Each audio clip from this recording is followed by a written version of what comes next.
I have, for the past month, been battling self-doubt and whether or not my voice was worthy of being heard and listened to.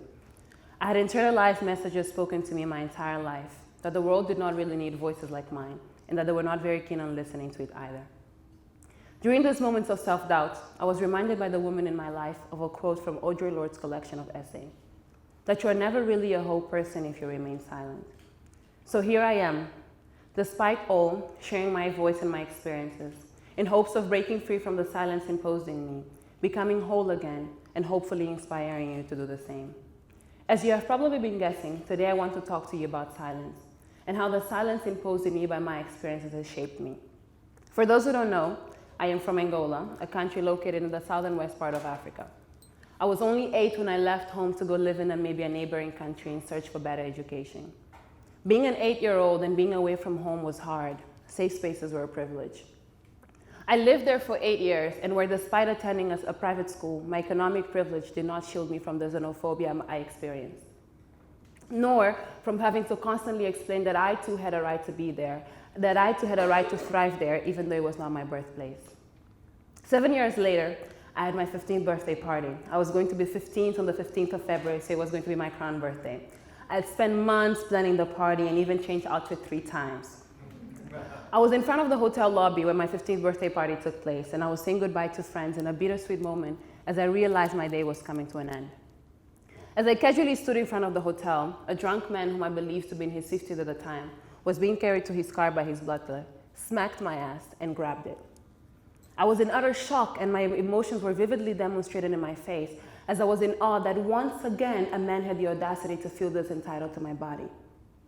Not being the first time I was harassed, an unfortunate result of co-sharing world with men many times, I was unfortunately a little bit more prepared to handle the situation. And so I hit him relentlessly until his butler told him to stop because, I quote, he was a very rich man in the country and I didn't know who I was dealing with. Guests in awe of what was happening gathered around, and one of my friends ended up punching him. My youngest sister, 10 at the time, was set to call my parents because I had just been dropped by an older man, but was taking too long. So I rushed back into the hotel and asked 2 friends of the family for the whereabouts of my parents because I had just been dropped and I needed a solution. To which they replied, "Shh, you don't talk about these things. This is just going to ruin the party. Also, why did you have to change to a shorter dress for the 3rd time now?" For a good 3 to 4 minutes, I contemplated not telling my parents because it would indeed ruin the party, and I did for those 3 to 4 minutes resort to blaming myself for changing to a shorter, more comfortable dress. Thank God my parents came running and the police later showed up. We often criticize women for taking years to call out their abusers or come forward. We scrutinize them and blame them for choosing their safety and sanity.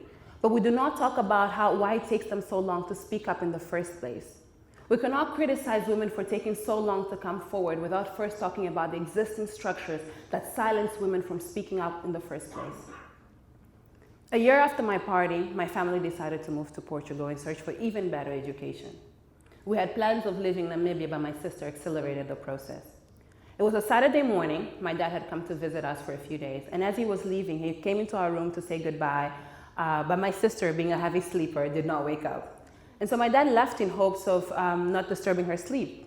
When she woke up, she relentlessly asked for my dad and where he was, sobbing as she realized that her safe space, her protection in a world that was not very accepting of her, had left, without so much as a goodbye. She called my mom and very boldly gave an ultimatum that she refused to live in Namibia any longer and that she would move to Luanda. That day, I came to find out that she was being bullied at school because of her body type and because she was not Namibian. My sister moved to Namibia at age 3. She was about to turn 11 when this happened. As I reflect back on what had happened, only one thing comes to mind. She got tired of justifying who she was, tired of seeking for acceptance for who she was in a place that clearly did not celebrate her, nor account her existence as worthy of validation in the first place. We moved to Lisbon in hopes of an even better start. We would be living in Europe, what was better than that. However, my time in Lisbon solidified the constant need I felt to explain my existence in a place that was clearly not for me, nor for anyone who looked like me. It was the constant scrutiny of my voice and denial of it. Without realizing, I unconsciously set myself out on a mission at 16 to educate everyone I met holding beliefs counter to mine, on basic human rights that is, on how my voice and existence mattered. Anybody in the room that met me 3 years ago can testify to that. So almost a year ago, a group of friends told me how their unresponsive to racism was not because they were unaware of it, but because they had realized the power of their racist remarks. These remarks or comments were purposely made to irritate and annoy us. They had realized how sensitive and how important an issue is to us and have decided to capitalize on it, on our feelings, on our livelihoods by mocking, denying, and scrutinizing our experiences. It was draining, to say the least. At age 17, I understood when it was time to speak and stand up for myself and fight their silencing methods. See, the systematic forms of oppression we face for each of our identities shape our voices more than we could ever imagine. The danger of having multiple marginalized intersecting identity is that you are robbed of agency over your body, your feelings, and your existence in every single one of those intersections. To the marginalized, speaking out and breaking silence comes at the expense of our very existence, of our livelihoods. I personally have lost count of the amount of times friends, family members, and even acquaintances have tried to police my activism because they knew how expensive it would be for me. My activism could potentially cost me my future career, my freedom to define myself for myself and be defined by other people.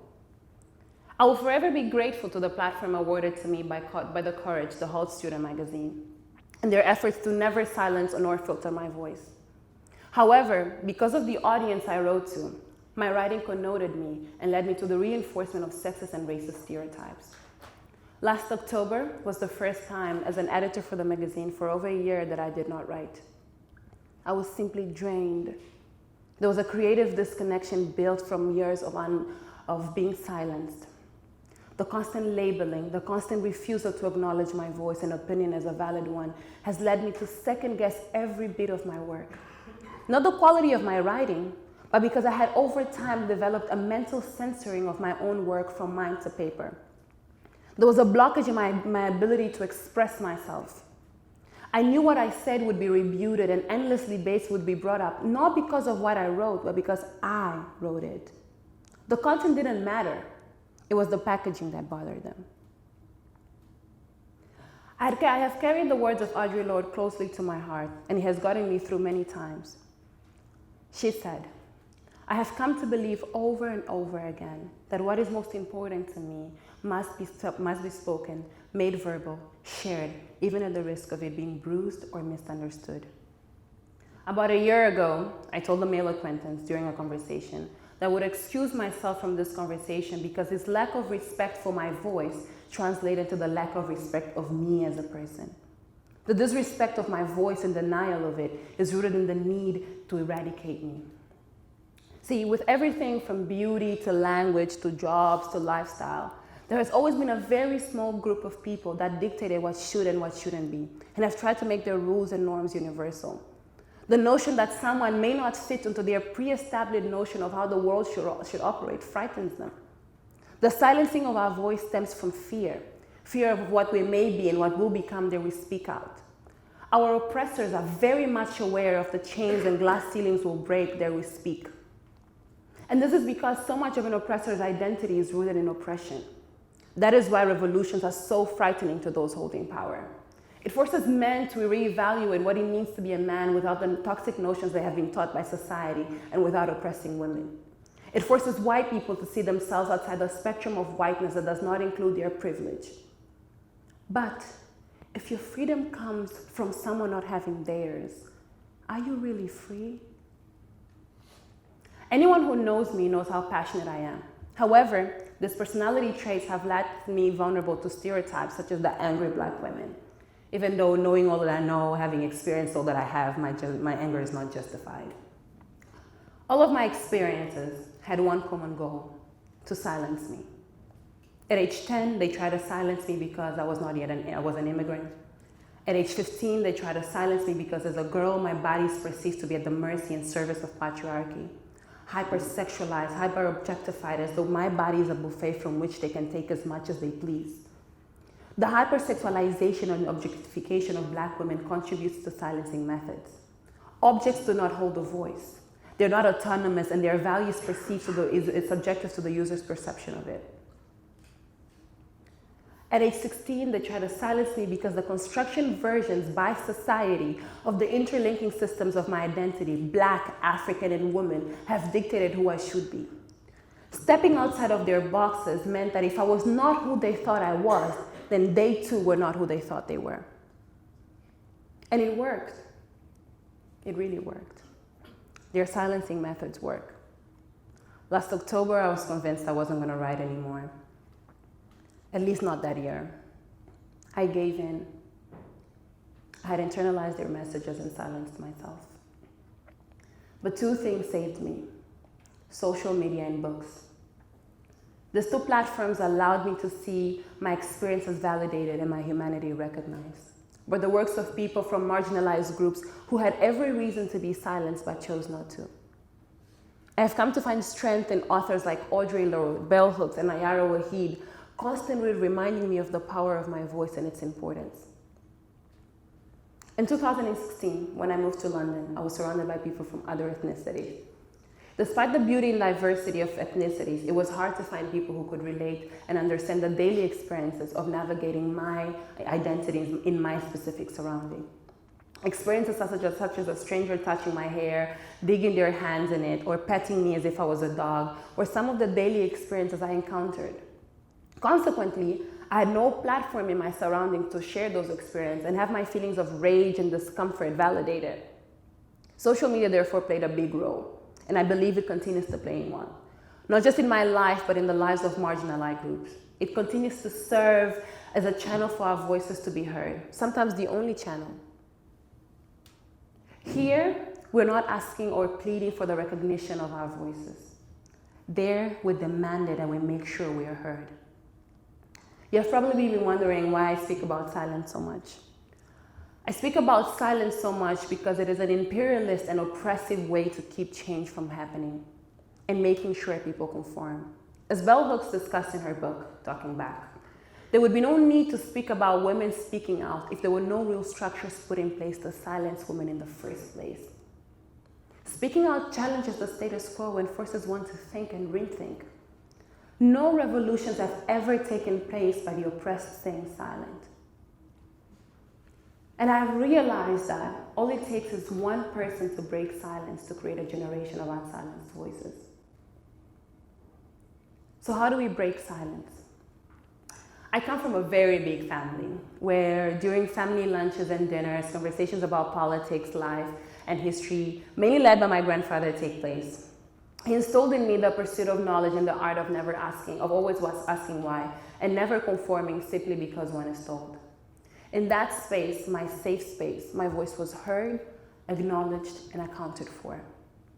Despite the constant denial of my voice in the outside world, the recognition of my voice in that safe space has kept me going and has helped me break silence when efforts were put in place to silence me. It was in family settings over soul food and wine with people holding difference counter to mine that I found strength to share my voice. Without knowing, the men in my life had become allies. They granted me a seat at the table and made sure my voice was heard.